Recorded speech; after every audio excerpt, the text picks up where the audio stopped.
have the opportunity today to get things to be thrashed out, at least would put us into some good thinking process about what the things being discussed. So without much ado, I would now invite Professor Dr. Ahmed Kamil Maidin Merah to start his presentation.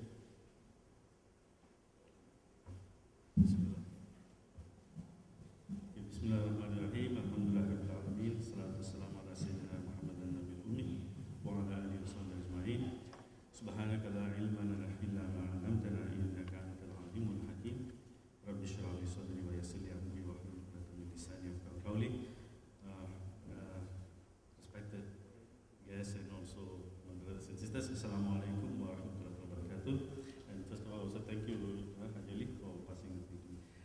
Sorry, let me also first welcome especially those who are from outside, and also I apologize for the delay because sometimes this kind of knowledge we want to share it with our students, and bus from main campus, the Rosa, so they're coming on the way, but we will start.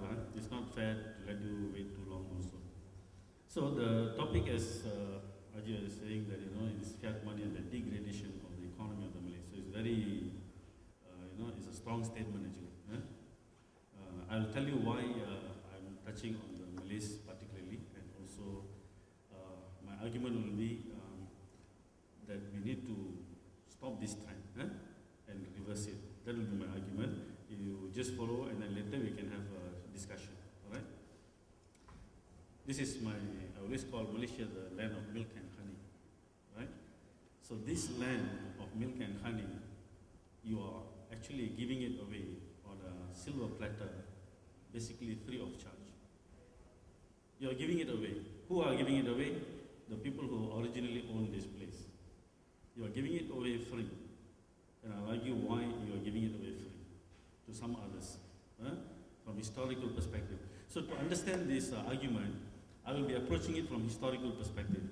Only when you from history, then inshallah you'll be, I think in my opinion, you'll be able to see it.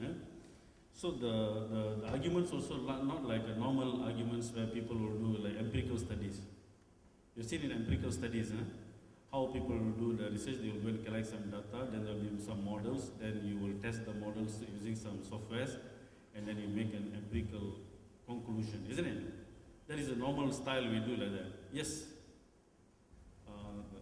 That's a normal style that we do, but I actually have problem with that kind of empirical studies, because I used to teach statistics before.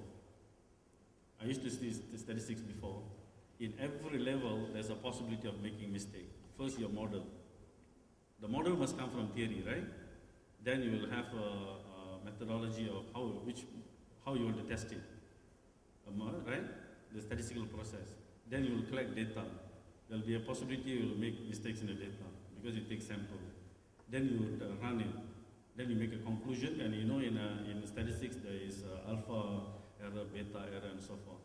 Then we say I have statistical evidence, right? But if you go back to the Islamic way of reasoning, it's all reasoning. Sabab or musabab.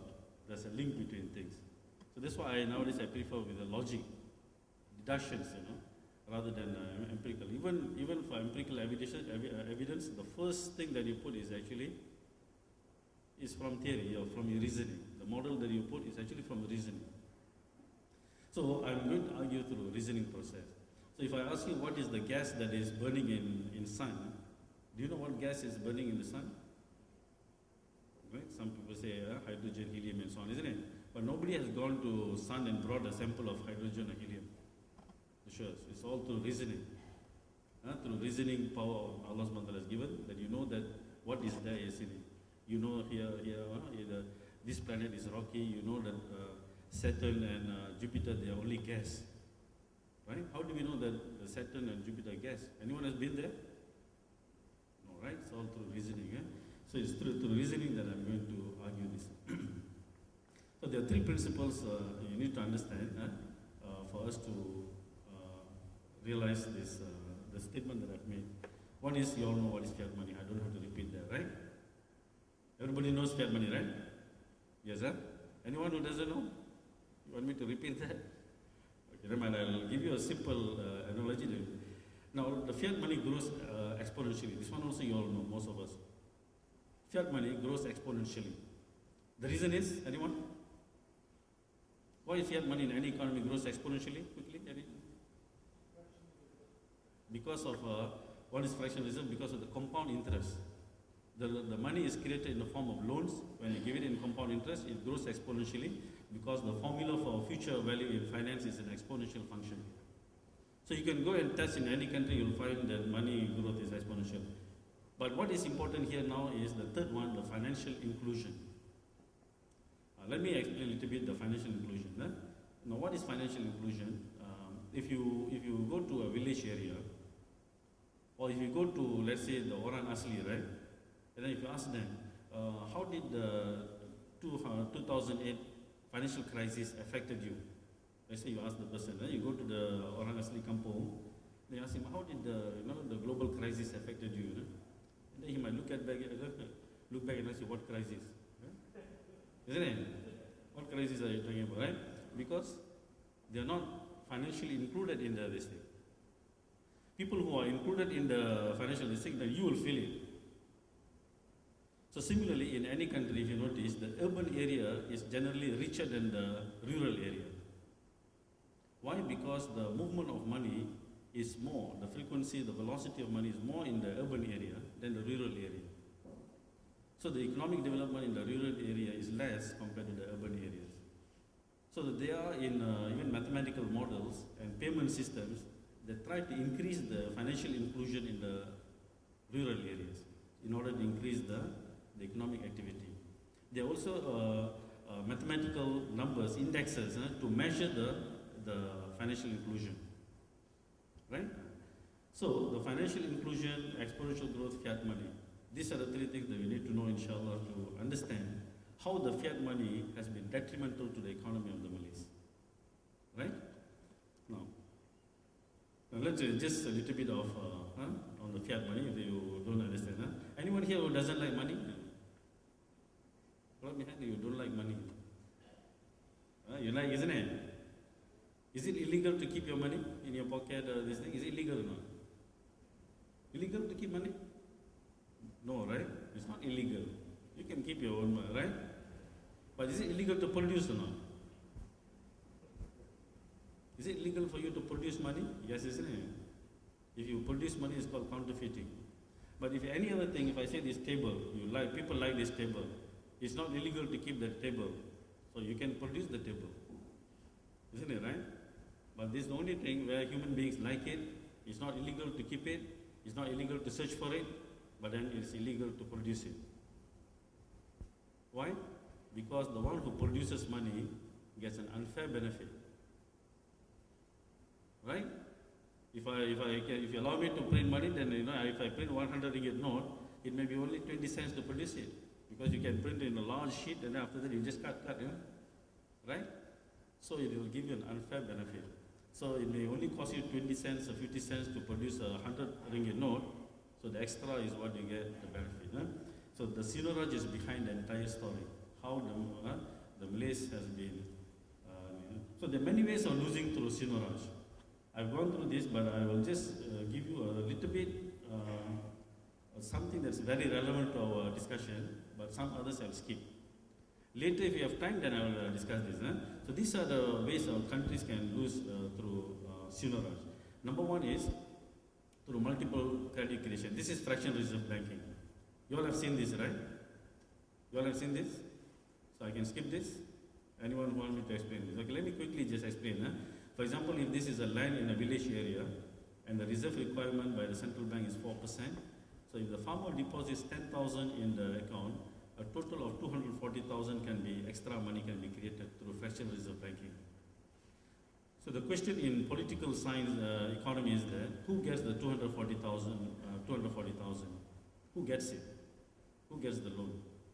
So anyone who are given this loan, let's say 240 in total, you'll be able to buy part of the land.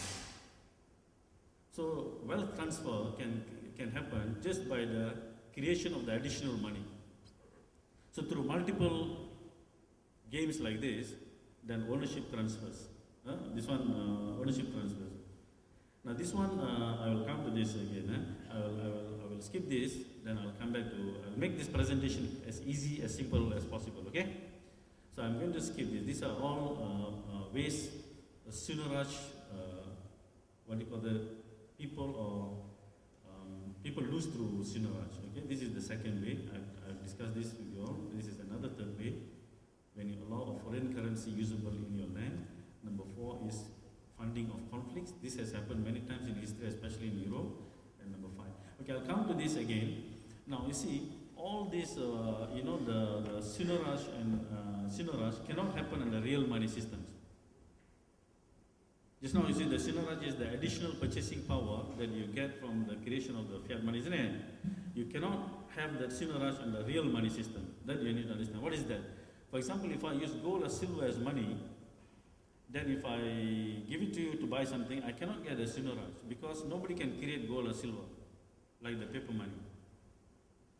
So if you have a paper money, you know the raw material for the paper money is paper, which is also the raw material they use for making toilet paper.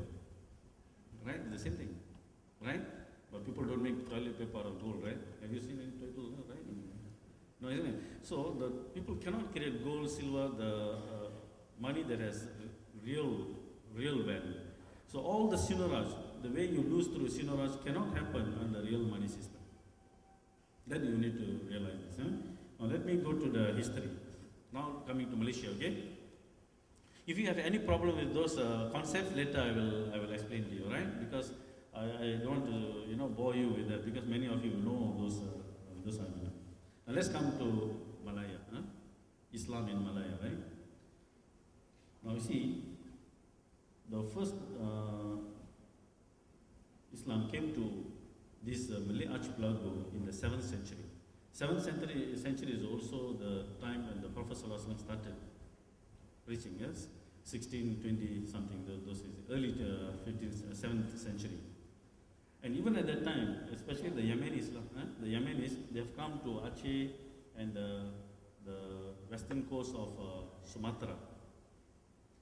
But they also went to India. That's why the southern India got Islam about 100 years before even the northern India. The first mosque in India is actually in southern India, in Kerala, right? So they taught the southern Indians how to do business. And also they got Islam, Islam and business. So the Indian Muslims from the southern India, they also later went to trade. And they reached the peninsula of Malaysia in the 12th century. 12th century is 11 something. 11 something. So the Arab traders and the Indian Muslim traders, they brought Islam and business. They were business community. At that time, the people in Malaya were the Malay community and the Orang Asli. But the Orang Aslis, they live in the jungle. But most of the civilized portion of it, where agriculture and fishing, the Malays, they occupy. Right? They were occupying the thing. When they brought, before that, mostly the Hindu kingdom. So when Islam came, it actually just swept through the entire region and they all became Muslims, except some pockets like in Bali. Bali remained still Hindu, we don't know why. But the rest, almost 100%, converted to Islam.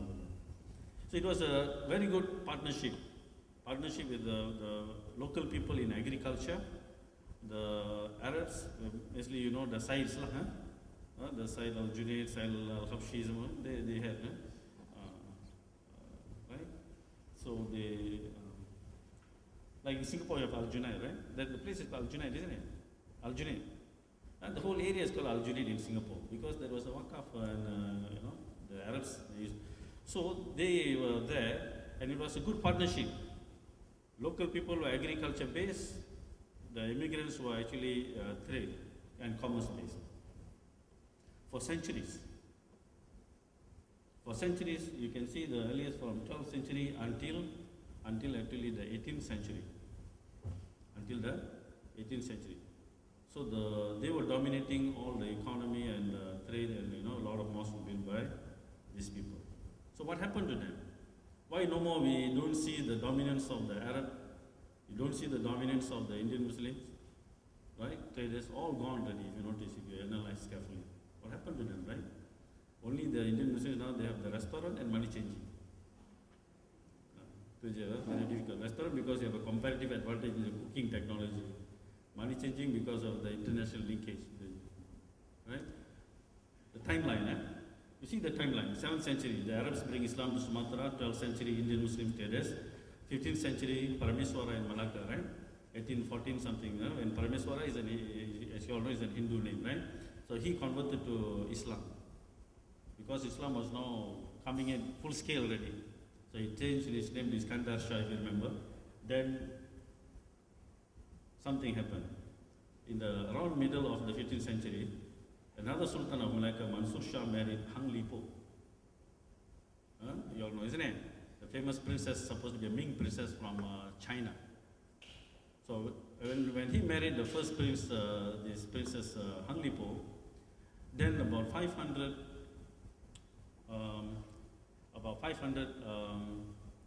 elite Chinese community also followed them, and they occupied in Malacca. So these are the people who became the Baba and Nyonya community. So they formed the first wave of the Chinese community. Okay, please come, the students are coming in, so shall we let them, Okay, alright, So those are the first wave of our, immigrants that came. But you see, it was all, even at that time, you know what was used as money during the system? In the entire Malaya? The money that was used in the system was, first for the local people, they used tin ingots. Tima.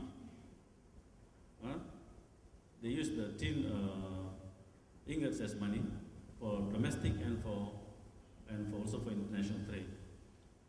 But they also used the gold coins from Spanish, gold coins and silver coins. Then we had the many other, even Canada, like in Kelantan, they had the kupang, which is a gold coin, and even in Kedah also they had gold coins and silver coins. But if you analyze the history of currency in Malaya, basically they used tin, gold, silver. Even during the time of the colonialists, even when the Portuguese came, when the British came, when the Dutch came, they all were still using the real money system. If you go back to history and you will see it. So real money is actually a system that is just in Islam. Why? Because for every transaction, it is a barter transaction. Why barter transaction? Because if I give you a tin ingot, if I give you a gold coin, or if I give you a silver coin, I give you something that is real, and then take back something that is real. It's real for real. From the first transaction. So there's no sinorage. Right? So the economy was in balance in just until the 18th century. What happened in 18th century? In 1786, the British came and made the British settlement in Penang. Right? Then at that time it was by the East India Company. The East India Company came and established the British settlement in Penang. So later, then by 1826, they made Penang, Malacca and Singapore, they called it the state settlement. Because these were the three major trading areas, economic areas. And Penang was at that time, Penang was the capital of it. But a lot of trade also happening in Singapore because of the port. So they turned it into state settlement, and by this time the control was already with the British monarchy already. Initially, the East India Company is from India. It's a British company from India. So they had but still, the money was still real. Okay? Now, when did the fiat money started? The fiat money started in the 1860s, when the Mercantile Bank was established in Penang. And the bank was later came to be known as Hong Kong Bank, now is Hong Kong and HSBC. Later Hong Kong and Shanghai Banking, and then HSBC. So HSBC and this thing is the first in 1860s. So I put a red mark there, isn't it? So the red mark there is the beginning of the fiat currency in Malaysia. Why? Because these banks started to issue their own private banknotes. So So those banknotes are actually fiat. They're not redeemable for gold or what, but you can actually take it and buy things in the economy. This is why, if you ask me when, I'm sorry to say, later I will use the term, I don't have to use the term now. Look what happened. If you ask me, the biggest mistake that happened in our history of monetary thing is our leaders, we allowed that to happen. If we say, let's say this is the port area, let's say where I'm standing in the port area, you are all the rest of the island in Penang or Singapore, right? So port area, let's say I import a lot of imported goods, traders. If I introduce fiat money like this, private banknotes, if I say it's only for the community here, not for you guys are using real money, then if I print too much of money, it will only create inflation in the port area, isn't it? Because you guys don't honor my paper money as money. But the moment you accept the paper money as money, then I can print extra and I can just go and buy your land, I can buy your buildings and so on. Right? So the acceptance of it is the problem. So if you are a landowner, I can come to you and I can say, hey, look here, I pay you in this fiat money, but after all you can buy some imported goods from these shops. They will honor this paper money. Then you may say, okay, you buy the thing, you accept the thing, and then you think. But the moment you start to accept, that's it. Then I can print extra and cause you to bear transfer of wealth from you, your land and your buildings, by finance through inflation. Finance through inflation. Right? So we accepted the thing. But even though we accepted, the Muslims of the past, the Indian Muslims, the Arab traders and the Malays, they all didn't want to be involved in riba. They say, ini semua riba di banking. Right? So we were not owners of the bank. We were not management. We were not in the management of the banks. And we were not in the employment of the bank. What is that? We are not the owners. We were not in the management. We were not in the employment. For how long? We were just, we let the system go on like that, we let the system go on like that. Then, when you let the system go on like that, it continued to, of course, they will need someone to borrow money from them on interest base, right? Correct or not? If you Muslims are not willing, then there must be somebody who is willing to do it. Maybe one or two traders, a few traders might have involved with them, but majority, they didn't want to get involved in it. And it was interesting, I was thinking, the Muslims started to have accounts in a larger scale in 1920s or 30s like that. But I was surprised, the Malays, especially in this country, they had most of their the accounts, bank accounts, only in 1970s, 74. Until then, most of them, they did not have even a bank account. 1974, when Bank Simpanan Nasional was established, they converted the post office savings account, the post office savings in it, converted that into Bank Simpanan Nasional in 1974.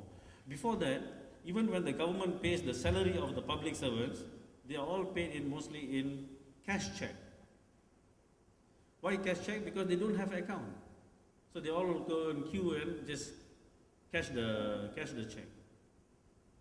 Then the government had to convince them there's no riba, these things. Please, you can open an account.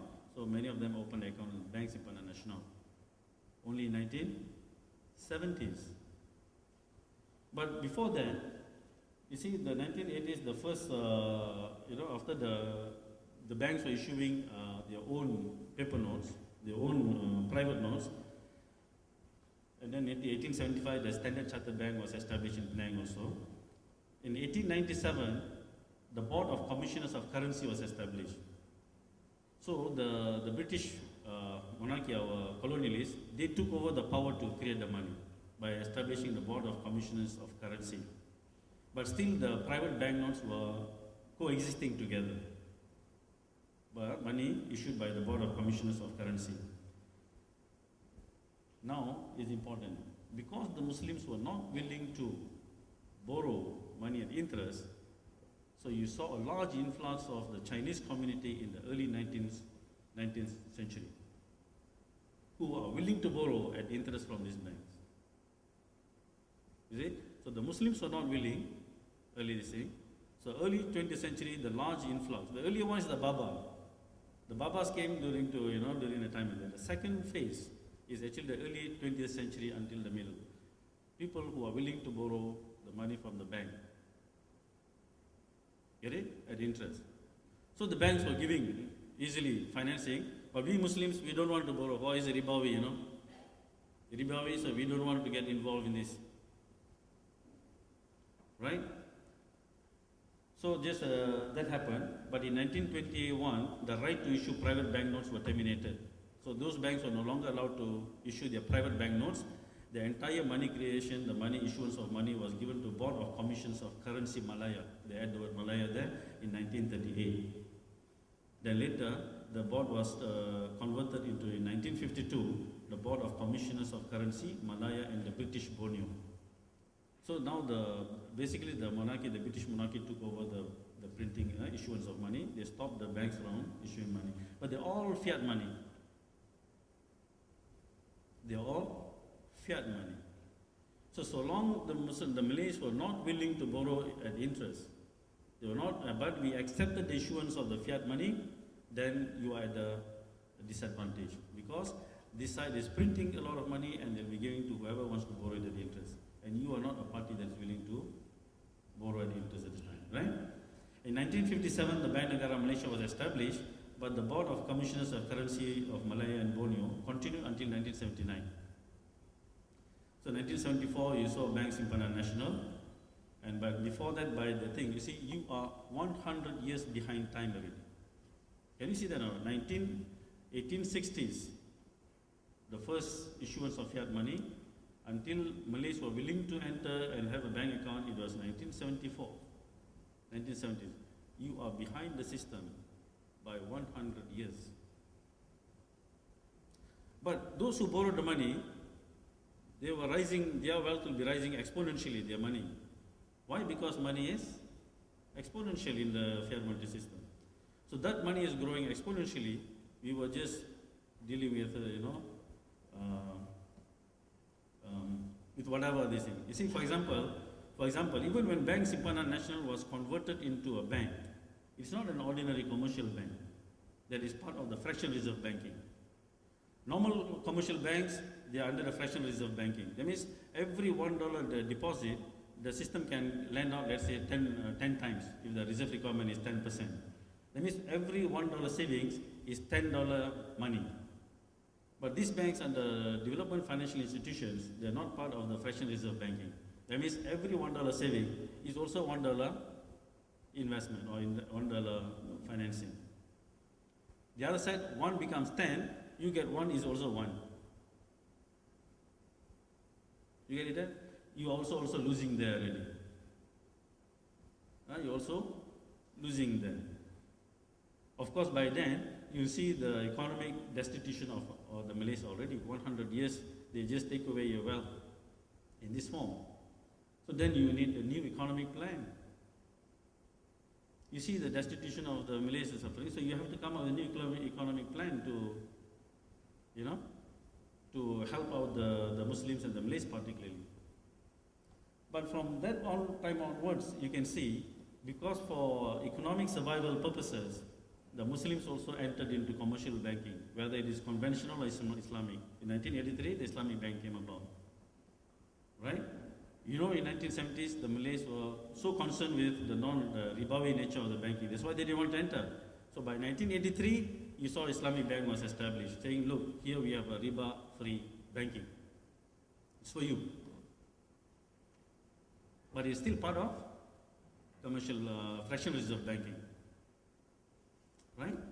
Still part of fractional reserve banking. So today we have Muslims they are also management, they are in the ownership of the conventional banks and Islamic banks, they are in the management of conventional banks, Islamic banks, they also get employment in Islamic banks, conventional banks. From this now, because for economic purposes of survival, we have actually decided, okay, we can be in both. But before that, no. So we are actually 100 years behind, right? So now let me go. What is this thing? This one I already mentioned. The Arab and Indian Muslim traders had vibrant